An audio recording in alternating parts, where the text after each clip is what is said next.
The realm. Do you know what the realm is? A story we agree to tell each other over and over till we forget that it's a lie.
With every rabbit hole, the truth is placed directly in front of you, yet it is up to you to find it.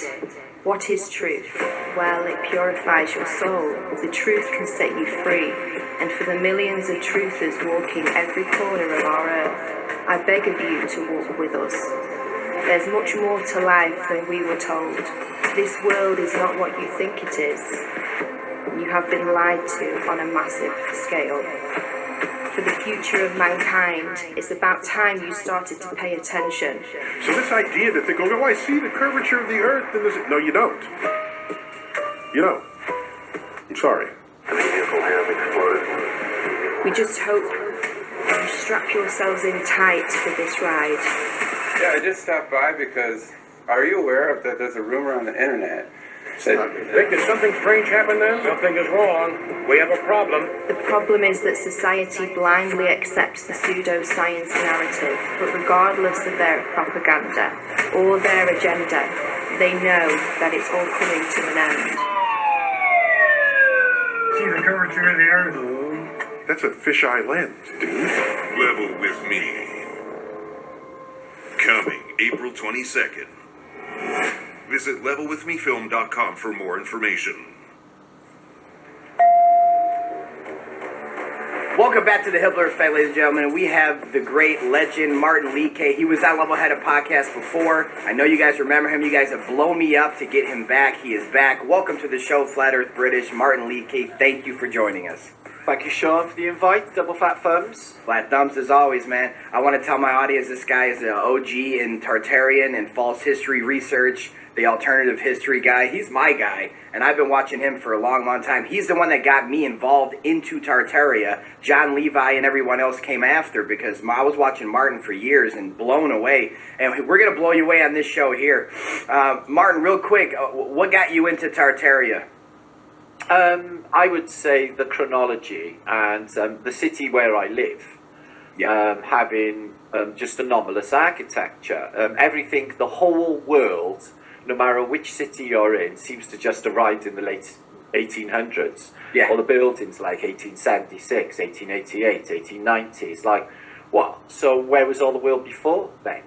And all we've got of that old world is the Gothic churches, the cathedrals, which we have now established in our research. These are sound machines, healing centres, if you like, which create a vibrational quality through their what were church organs, but they were something else originally. And I've been talking about that for a while, and I really want to get into that today because it's hard to explain that to people. Like, I have like this overall knowledge of what those were and how, and people are so intrigued by that, but it's like I can't break it down like you can, you know. So that'd be something I'd love to get into because I see them everywhere, and now in my mind I go, dude, that makes so much more sense that they would use it for that. And then whatever those sticks, those are called on top of the building, where those Antiqua-tech? Yeah, where the airships would land. I'm like, oh, this whole thing is there to show the world, and we're not taught this at all in school, That's a huge red flag, man. That's where it's like, that's where it got scary for me, where I was like, wait, I've never even heard of these airships or anything like this in my whole life. So that means there's something to it. And once you started to break those down in those earlier videos, I was blown away. I was sold instantly because, like you said, when you know we've been lied to about the Earth, this can't be too far away from that in terms of like, oh my God, did they really lie? It's like, yeah, they did. Now, to my audience, you know I don't believe in this false history of a Western and, you know, they went into the middle of the street and draw, 3, 2, 1, turn, shoot.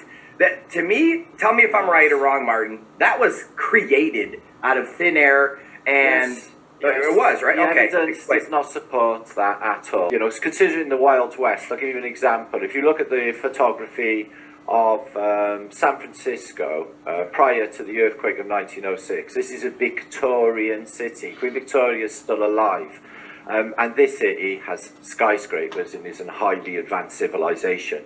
When we're supposed to be having a gunfight to the OK Corral in the 1880s, this civilization is being built. The cities are massive, big, modern cities, okay? But the movies, they show you, you know, the saloon.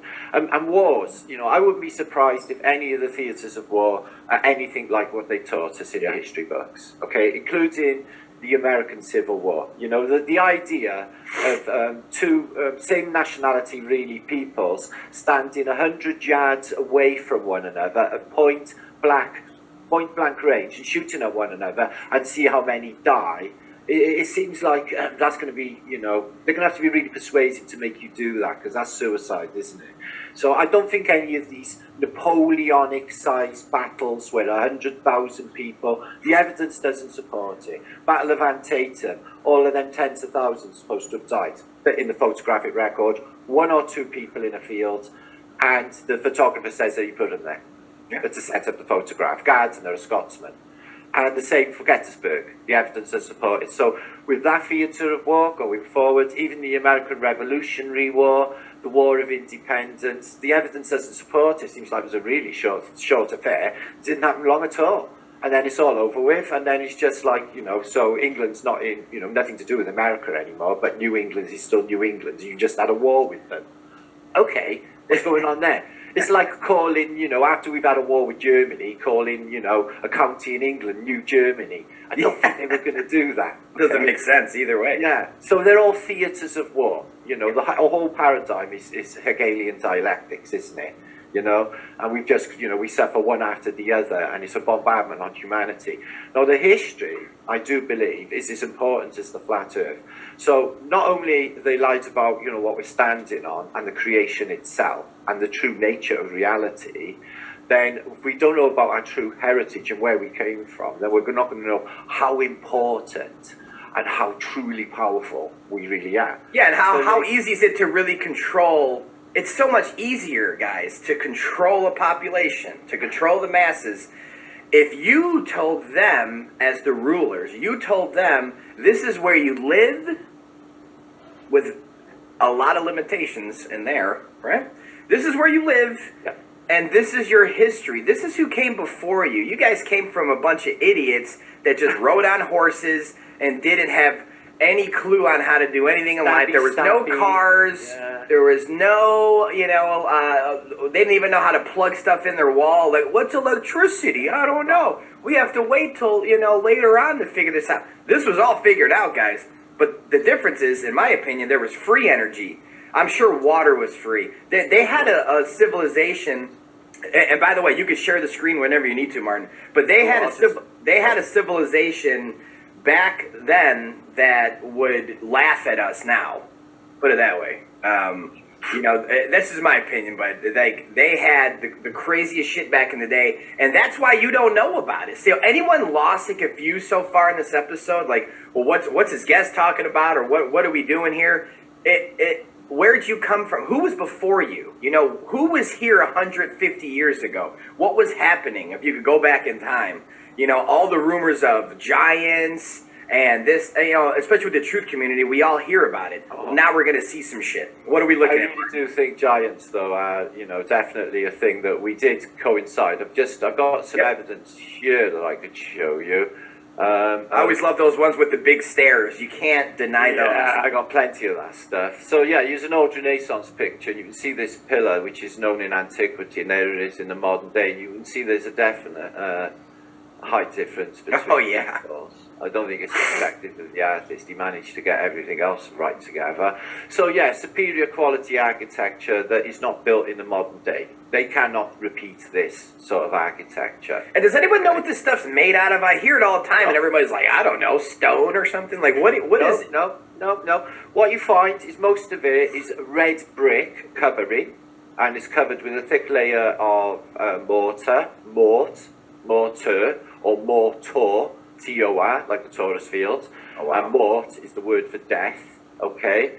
So they have covered up this civilization, and originally, you know, all of these buildings here, this is in Brussels, but this is a perfect example of Antiqua-tech. And what you see is on top of these buildings, there's a lot of statues. They're not going to have any, any quality apart from aesthetic quality. Yeah. So they are adaptations. They came along later. Also the coverings, you know, these gold bits that you can see, and all of these reliefs are all Phoenician-style classical reliefs. They cover statues on everything out of vanity. But originally, it was more wholesome, more holistic, the world that came before us. Whoa, look at this beauty. Yeah. So again, let me just say one more thing to my audience, the ones that have no idea what's going on right now, like lost in what's Tartaria, what's this, what are we showing? Look at this building. Let's just keep it layman's for 1 minute. Look at this fucking building. Who built this building and why? That's what you have to ask yourself. And how did this come before us? How are little guys on horse and buggy not even having a clue on anything in life? Because remember, our ancestors are supposed to be dumb and stupid, right? So how are they building this, and why can't these be built today? And why are these doors designed this way when, you know, average human, 6 foot at the most back then? I mean, not even, let's just call it 5'11" is average human being. Why are these doors being built? Sorry, Martin, I'm not trying to hijack it. I'm just trying to say to my audience, like, let's be real here and put your thinking caps on. Go ahead, Martin. Okay, well, what you find with this civilization that went before us is they use divine principles in building and perfect symmetry, okay? And this is obviously a Gothic castle feel, but, it's actually in Quebec. So, but what you find, massive doors, high windows, bigger than, can't exactly lift your heads up and look out the window if it's 12 foot in the air. So it seems that with the lofty ceilings as well, that this place was occupied by bigger people as well in the past. But all the buildings that are built in the last, say, 70 years, maybe a bit more, have no divine principles. It's just bog standard materials. It's glass, it's steel, and it's just nothing. They're dead soul buildings. These buildings, because they're built on the same model actually of what we live in, so it's the Four Angels Taurus technology. These would have been living buildings. These would have had soul. You would have felt them walking into them. And this Greco-Romano feel that is everywhere in the world is just that. It's, to me, Rome is now. Okay, what they call Rome, I call Phoenicia. Okay, I think the Rome were they were the little guy. Okay, in Phoenicia, when the Phoenicians came, they occupied Rome, Londinium, way before the Romans came here. They had a civilization up and running. But these buildings here, this is not just for aesthetic, pleasing to the eye. All of these little knobbly bits you see, and all of this, belfry towers are all for energy gathering.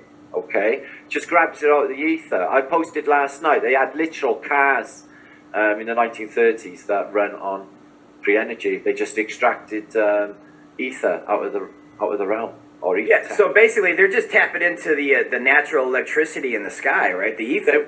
There would have been a lot more of it post reset, though. In my narrative, okay, or in this narrative, we think that there was Noah's flood as little as possibly only 500 years ago. Okay, and we think that we are post-apocalyptic society, although we are not the original inhabitants. A lot of us here do not feel like we belong here. We're not really. We don't belong here. Okay, you go out, it's too cold, you can't cope. If you go out, it's too hot, you can't cope. Okay, you get sunburned. You know, it's sort of screaming that we're not really designed for this environment. Can you show us any of these like older things that are gone now, in terms of airships, in terms of just the technology they were? Because again, I've covered a lot of Tartarian stuff, and Eddie always, on Eddie's show, he loves to do Tartaria. But that's one thing that I feel like we never really talk about, even on his show, are these old airships, these things that we look at. I look at today and go, well, why don't we have that? Number one, why don't we have this technology anymore? Maybe you can answer that. And number two, it's, you know, why don't no one knows about it? If I went to my neighbor and started talking about it, they'd be like, what are you talking about? Okay, well, the Hindenburg obviously got rid of the airships, but before then, airships, that was the way they were traveling. You could literally drop off from work outside of the window where you lived, which is why they all got these verandas and belfry towers, okay, that would just basically drop you off outside your house. Also, pneumatic trains, they were used as well before steam railway, or even, you know, the diesels of today. Before then, originally they were pneumatic. They were using compressed air to shoot people around from, you know, from New York to Chicago. They were using compressed air. Yeah, and so here's an impression of what, that's an airship, right? So these are the airships. Now, obviously, these are the impressions of it, but there are some, are they rumored real photographs of airships, or are they real photographs of Well, I can show you. Now, let me just stop sharing screen. So no worries, no worries. There's basically a lot of evidence that they were just using, like Zeppelins, Graf-free Zeppelin as well, to just moor and dock again on the top of the Empire State Building. Also ones in LA, Seattle. So they show you that they were docking stations on top of skyscrapers. Yeah, these what are those antennas called that are pulling out of the ether? Is that is that the same thing they were landing on, or are those two separate? No, they would have had free energy technology up there. Okay, but you know, the gantry itself, they had on a lot of skyscrapers, and you know, towers that you get on like old tops of classical buildings. They've got no bed. Yeah, I mean, you can still see them now. Obviously, there's still some there. Yeah. I even saw some in LA, believe it or not. So yeah, sure, crazy. So yeah, but like the psyop with the Hindenburg made it unfavourable to people to actually travel by airship anymore, even though it was the safest and the most sensible, just like, you know, with the free energy, isn't it? And that's what I say to people. Why would they hide this from us as children? Why would they not teach us this cool... Now, this is the real shit, guys. Why would they not teach us this? That this is how our ancestors traveled. No, they want you to think horse and buggy and just your ancestors were stupid. It's like, look at this technology, and why are we not using this today? I think there was more to it as well, because for this reason, I think that it kills heliocentrism or their spin. Because what you've got to imagine is the Graf-free Zeppelin takes off from Munich, and it flies apparently, against the supposed turn of the Earth, which is supposed to be in an easterly direction whilst it's travelling west. Okay. Now, is this Germany? Was that Germany's plane? And how long ago was that last one? This was in 1930. But the Americans, they had an expansive fleet of their own airships that they were rolling out, and they were docking them on, you know, the top of the Empire State Building. So whose ship is this in the sky here? So that's Germany's airship cruising over New York, because apparently up until the advent of World War II, America had zero problems with landing any planes or any balloons. There was no threat of any war between America and Germany at that period. So now look at these guys. These are.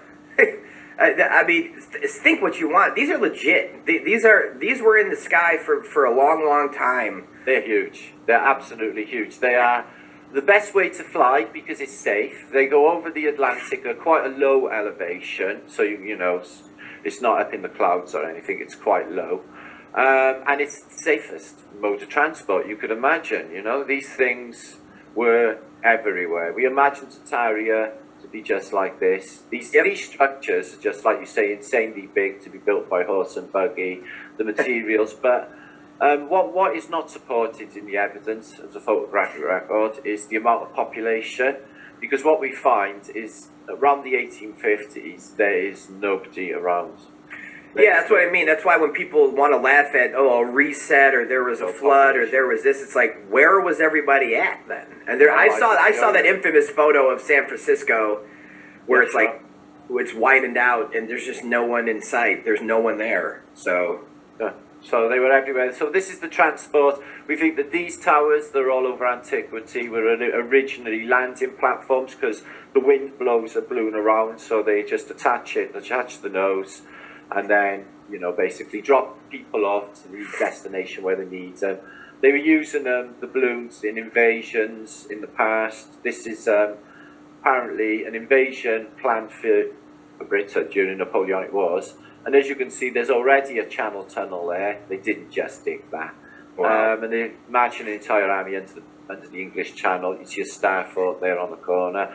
And they're just launching armadas of people using hot air balloons, which is what they've been doing all along. Okay. And now I'll say this about it, because Dave Weiss, as you know, he's very vocal about NASA, and some of the rockets that are going up are actually hot air balloons. Have you ever heard about this, Martin, yet? Yeah. Okay. Yeah, I've known about it all along. Well, there you go. It just makes me feel like they took the technology and did something else with it. At least they didn't throw it away. They fake rocket launch. They just act like a rocket's going up. It's a hot air balloon. Well, I should have the picture here. It's the first ever satellite the NASA ever launched. Was a giant balloon. Well, they're all on balloons, and I think I got a that's picture obvious, of it. But yeah, it's just it's obvious that they're just loon balloons. But what we conceived was this: it was a Tesla type technology, so everything was running on wireless, everything was running on free energy. Planes could have been flown without any fuel source, but just run wirelessly by Tesla towers. And directed battles could have been, run that way by like a NORAD type situation. So is this all electrostatics? Yeah, sure, it's all electrostatics. This won't even be that heavy. These planes that you see land or take off, these jumbo jets, there's something else going on with them. They're seemingly just doing one speed, but they're just really slow and just seemingly just hanging in the air. And you're just wondering, how is that even creating any lift? Because a plane works on basically fluid dynamics, exactly the same way as a sail ship works. Yep. So you try to wonder, how is it creating that lift? I really do think there's other technologies going on with planes than has been for a while. But yeah, same with free energy. You can't fit the meters, so people can't really pay can't pay for free energy if it's free by the nature of. So they just created the Tesla and Edison dialectic for everyone to follow, when really the civilization that went before us was free energy, this sort of transport to get everyone around. These giant towers are all over Antiquity. And let's be real about it. Back then, there was giants. Let's not beat around the bush with it. There was giants walking around side by side with us. The question is, where did we merge, and where did the separation take place at this point? It's like, well, no one really has a definite answer, but it's one of those things where, people want to fantasize about little gray men with bug eyes and call them aliens without any fucking evidence. But here's some evidence of, we lived side by side with giants, and conspiracy. Well, it's like, who built this door, and who is it for? Well, it's the decoration as well. I've seen some evidence when I visited the Czech Republic last year in an ancient city. The stuff just looked 3D printed. It was layers and layers and layers. My son does 3D printing. I've seen this process, but it's just to think that the monks with copper chisels, just took it upon themselves to make these massive structures using the most complicated mathematics you could ever imagine.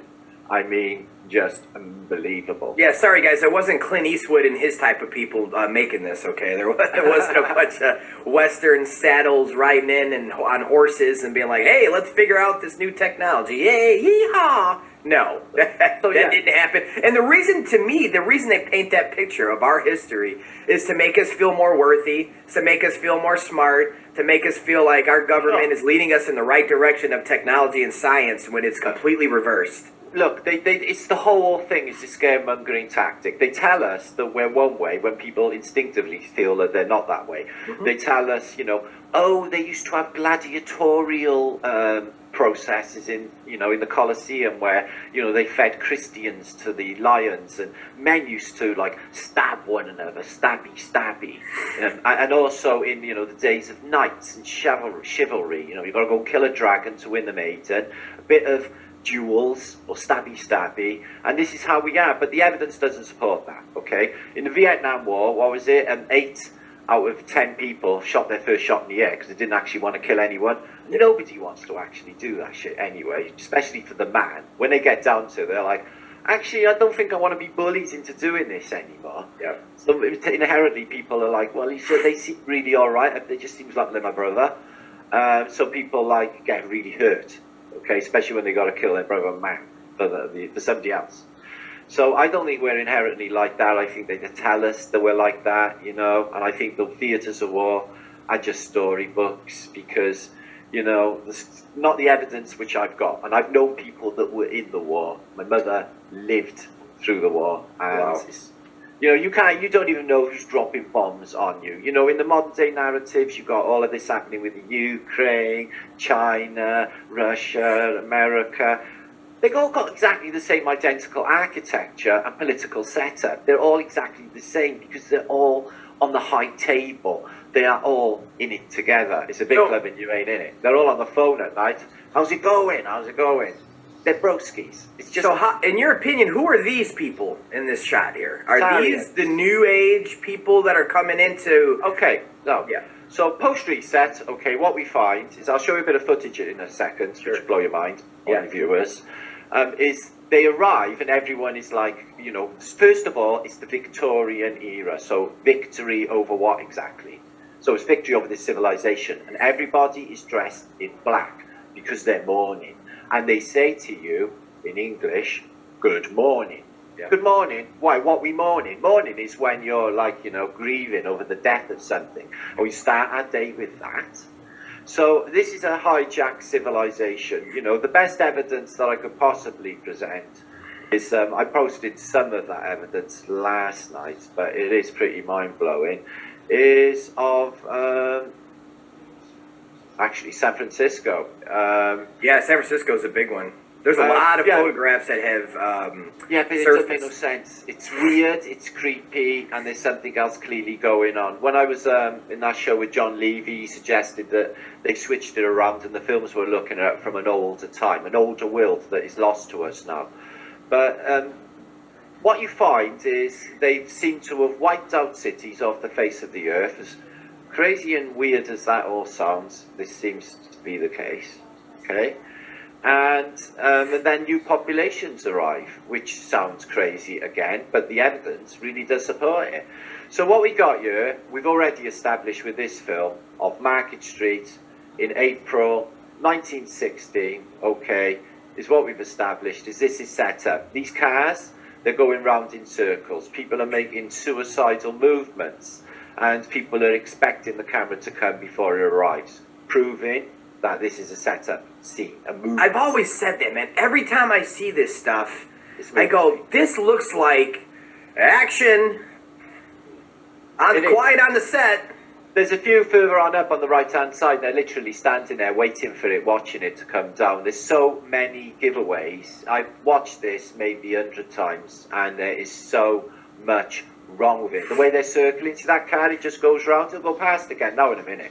It's the impression of there being more cars. This one, turning round, He's going to come round. You'll see him again now in a minute. Wow. So it's all set up. This guy, would he really do that suicidal walk in front of No. And that's what I say. I go, wait, are they trying to make us look stupid? Baby, they're trying to make us look stupid. Even the last tram is number 33. Everything is sort of coded with this. But the weird thing is these two brothers, they photographed this, and it's the best quality HD you could ever get, okay?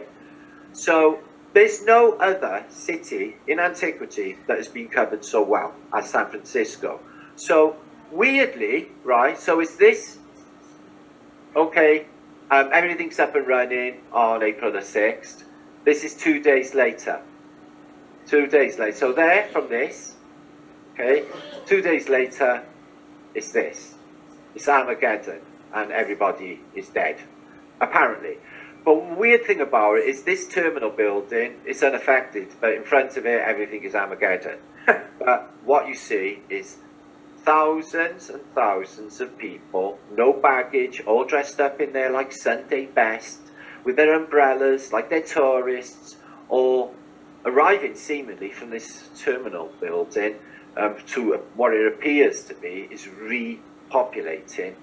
Okay, there's something really weird going on with that cubicle as well. It's in an opposite direction. So here they all are, all dressed in black, just arrived, good morning. They all seem to have a predestination. They seem to know where they're going, but how did they get their clothes so clean? Why are they not alarmed by the surroundings of Armageddon? No one's running, it seems like. I mean, no one's running. Man, they're just calm. Everyone just knows where they're going, Sean. It's just the weirdest thing, and it's spooky as well. To think that, you know, nobody's crying, nobody's... Look at these two. Dressed up to the nines. They got no bags. Armageddon behind them, I guess not. Armageddon. Does this really fit the MO for Armageddon? Thousands are supposed to have died. This is supposed to be, you know, the worst event in American history. An entire city of, you know, getting up for 1 million people is wiped off the face of the earth.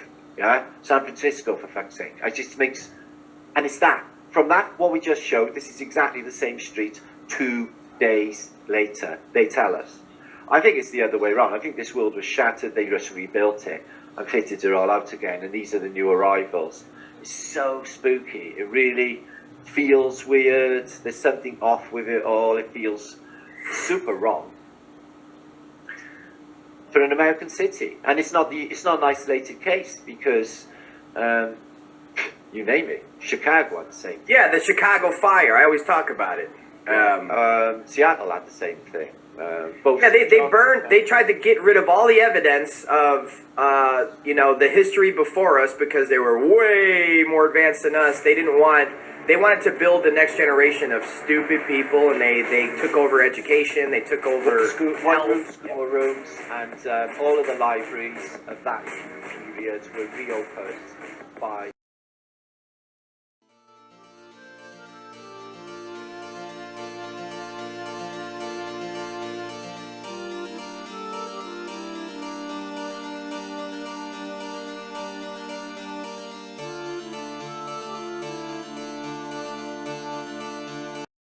Starting to rain again. The rain had slacked up a little bit. The back motors of the ship are just holding it just enough to keep it from... It's burst into flames. Get it started.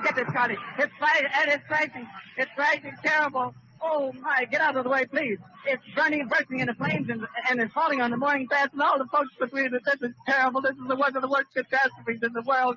Oh, it's like 400 or 500 feet into the sky, and it's a terrific crash, ladies and gentlemen. The smoke and the flames now, and the flame is crashing to the ground, not quite to the mooring mast.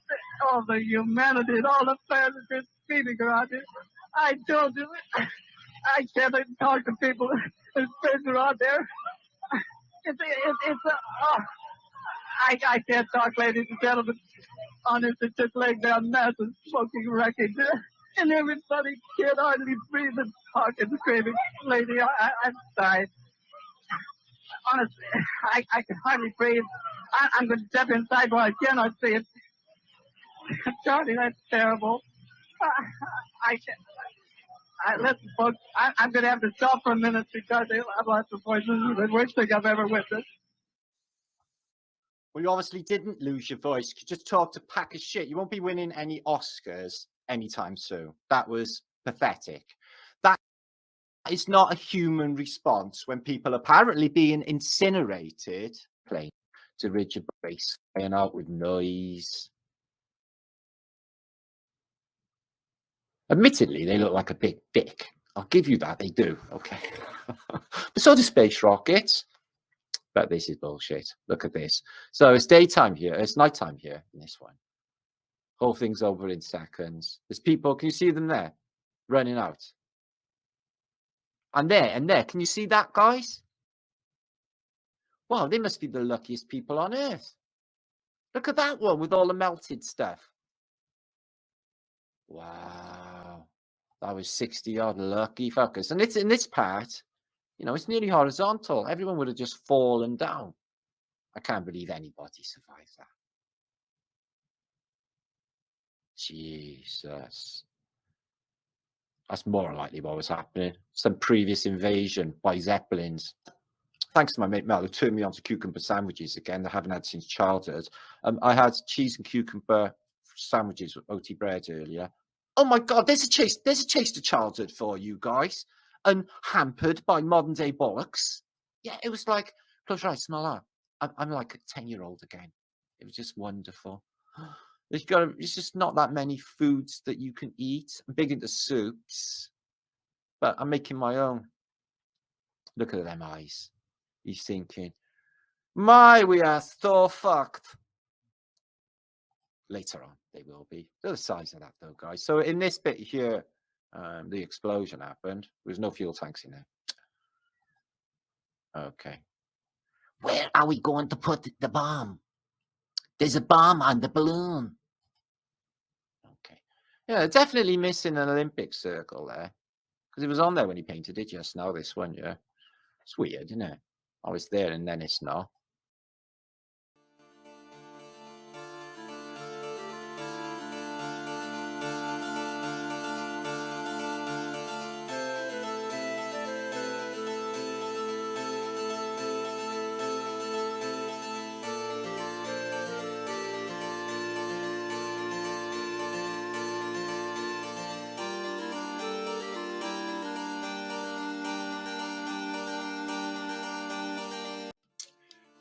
So this is a beautiful colour photo. I've showed it before. It's from the expositions in Paris. But these Arab guys, they look like they're giants, don't they? They're damn sight bigger than the people around them. And they seem to be a bit of a spectacle as well. You know, they're allowed to carry these swords around. Imagine that in modern day. Anyway. John Levy once suggested he thought that they were just literally taking a last look at their world before they left. These people, you know, the old Ladeline there, see guys. What are they looking at? And he's holding his head, like, you know, you hold your head like that for one reason, don't you? Like, oh no. And everyone's just so, finding them so curious. What their faces are like. Such a wind-up. And in Paris, as you know, in the past, they had automated sidewalks. So you didn't actually have to walk anywhere, just jump on and off of the sidewalk, and it was electric, and it would take you where you wanted to go. Imagine that in modern day? No, being a shit all in modern day. It's rubbish. So disappointed. Yeah, so underwhelmed by civilization. But I have faith that we lot are going to do something and fix it. I see that day. I see a day where everyone is just taking responsibility for all of this shitstone that we let happen through letting them take control of us and letting them fucking dictate to us when we're fine. We've got morals. We know how to get on with one another. We don't want to argue or fight or have drama. That's you fucking lot. We all stand up and take this place back would be the most beautiful day of my existence. I would live 1,000 lifetimes. I don't think it'd be a better day than that. To see everybody free of them. That would be the best day of my life. Best day of all my lives. Because I can't believe I was born in a realm with such evil, controlling everything. This is Satan's realm indeed. And I ain't feeling it, guys. So this is a really spooky, weird picture. Again, Is everyone a giant? The proportions of the Eiffel Tower are too small. They got like a 6-lane highway under here and shops and everything in one day. Yet the people under here seem really large compared to it. Why? Is it so different sized in so many different photos? Is there two? And look at the world around it. And they took all of that away for no good reason. Just put shit up, makes 0 sense to me. That's a shot I haven't seen before. Again, with that perspective, it's only just as high as this 2-story building here to there. Size of 4-story, 5-story building there. I just don't get it. You've got people parachuting off this level in one day. I've seen them do it. I don't get it. Again, Paris, in its heyday. Everywhere is not in its heyday anymore. And what they did after the last 2 years, the world that they got out, everyone now, they're shafted everyone now because of what's happened. It's just, what the fuck?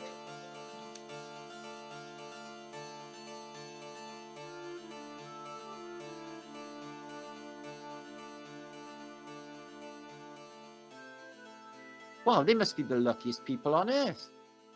Look at that one with that was 60-odd lucky fuckers. And it's It's your turn. I think I'm going to solve it. All right, go ahead. Okay, the Earth looks pretty flat to me. Yeah, that's